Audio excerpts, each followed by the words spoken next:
Welcome back, guys, to the return of the series of Who's Better, Stone Cold Steve Austin or Hulk Hogan. Now, two big icons in the world of pro wrestling, both elevated their eras at different times, but who was better? You gotta find out right now on my channel. That was cringy. Anyway, let's start the video. So, let's talk about Hulk Hogan. Hulk Hogan debuted in 1977.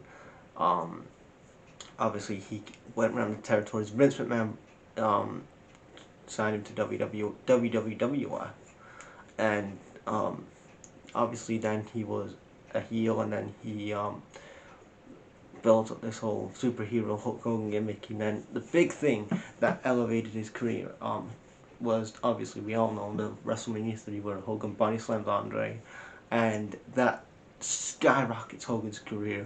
He's doing like movies, and he's selling Hulkamania merch, cups, shit ton of action figures. He's basically helping the WWE now, going from a regional to a worldwide brand. And obviously he was kind of the start of that whole WrestleMania, the beginning of WrestleMania, and that was a huge gamble on Vince. And Vince needed a guy that was gonna get him through the '80s and getting through a time. And he was ahead of like these old promoters and the old territory guys that was in the AWA or NWA or Mid South, that were basically just a territory not adapted to the times. Vince McMahon was like, I see a vision, and wrestling could be something big internationally if we have the stars, if we have the power, if we have the interaction. And he did that with Hogan. Anyway, we get fast forward to Austin now. Austin comes in. Hogan's left in 1994, 5. Austin comes in. 96. He comes in. He gets released from WCW. Because Eric Bischoff didn't think he was basically main event material, but it's basically kind of solidified WCW as, they're kind of thought. But Austin comes in as ringmaster in 1996 under Ted DiBiase. He's slowly trying to find out who he's going to be. And you have Austin, who, King Ring 1996 was a great thing to do, like the whole Austin 316 for the legendary, the promo. That kickstarted his career, and that was from Jason Roberts. Like, he backed Austin. Like, it wasn't initially Vince. Apparently, what I've heard from interviews, it was actually Jason Roberts. Anyway, going forward, Hogan leaves. He joins and he creates the NWO with Bischoff. He gets a bit of buzz because Ted Turner's got money. He invests in WCW on the TNT network, and then Vince is like, I need to build new stars. Like, Hogan's gone, Savage is gone, Luger's gone, Warrior's gone, or he was like in and out of WWF at this point. So anyway, he said, I need some new stars. So basically he had Bret Hart, Owen Hart, Shawn Michaels, and then this guy called Steve Austin.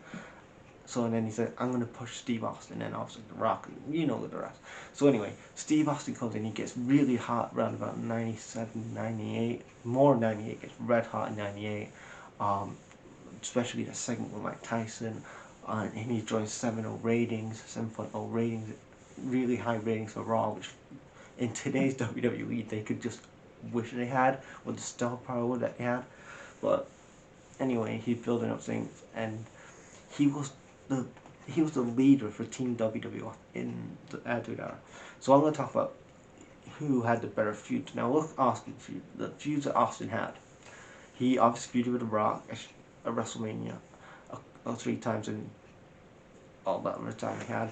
The feud he had with Vince McMahon, legendary, which kind of helped WWF in the Monday Night Wars.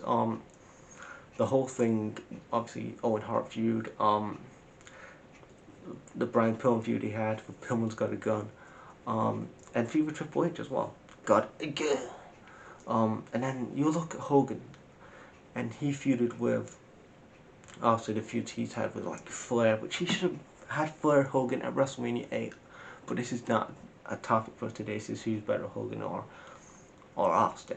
And then obviously the Savage, Magabella's brother, and stuff like that. You had all that good stuff, and him feuding with Andre Duck, which I mentioned earlier, that elevated Hogan's career with also some of the movies he was doing and stuff like, which kind of didn't do too well, but it actually elevated Hogan, it elevated the WWF.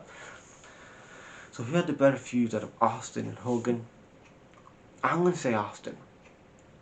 Because, yeah, the stuff in the 80s, it was okay for its time, but if you want to look at the kind of the cool things he did, the cool programs that Austin had, you got to go for Austin. I'm going for Austin on this. I don't know what you guys are going to vote for in the comments, but I'm going for Austin, who had the better feuds between Austin and Hogan. So my next thing is, who's better on the mic, Steve Austin or Hulk Hogan? Who could get you invested more into a promo? Now, both guys could sell promo, could sell you into a promo. They could sell you a pay-per-view match. They could sell you a ticket if you wanted to go to a Raw or a SmackDown or whatever it was.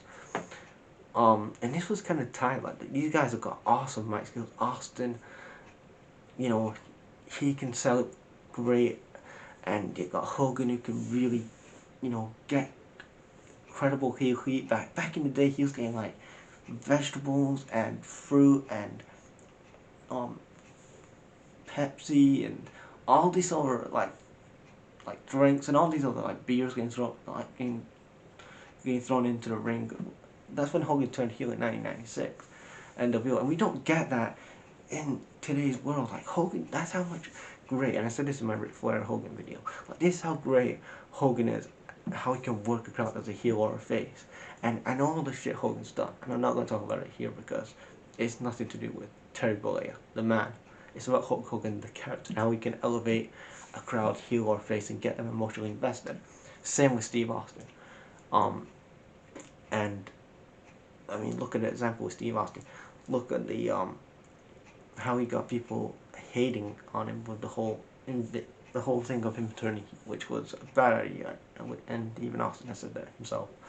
But he was better at working a crowd and actually elevating. I would say it's a tie between both of these guys. Like, these guys can both sell me a fucking pay-per-view and sell me a fucking match deal with it. So I've got to go for that. I was going to go for that as a tie because I want to go for Austin because I started watching wrestling when Austin was on top, but I'm going to go for the tie on this one. Who made a better impact on the wrestling business overall? Austin or Hogan? Now, Austin, he had a lot of people my age, like, who were 20, 24, 25, maybe younger, getting invested into wrestling or started watching wrestling when Austin was wrestling. And then you had Hulk Hogan back in the 80s, who was getting every little kid to say, eat your pear, say your vitamins, brother. So who had the bigger impact on the wrestling business? I'm going to say Hogan, because Hogan, you know, he was the guy that made, with Vince McMahon, the wrestling business mainstream. He made it a mainstream. He got it away from the old territory stigma, and he made it mainstream with Vince McMahon. It was a big gamble at the time, but him and Vince made it work with also other people around him, like Savage and whoever. But he made it work, and he sold a shit ton of merch, same as Austin. And in my opinion, I'm gonna go for Hulk Hogan. So what do you guys think about this? This was a kind of a quick who's better of Hogan and Austin. Leave your guys' thoughts in the comments, and I'll check you later. Peace.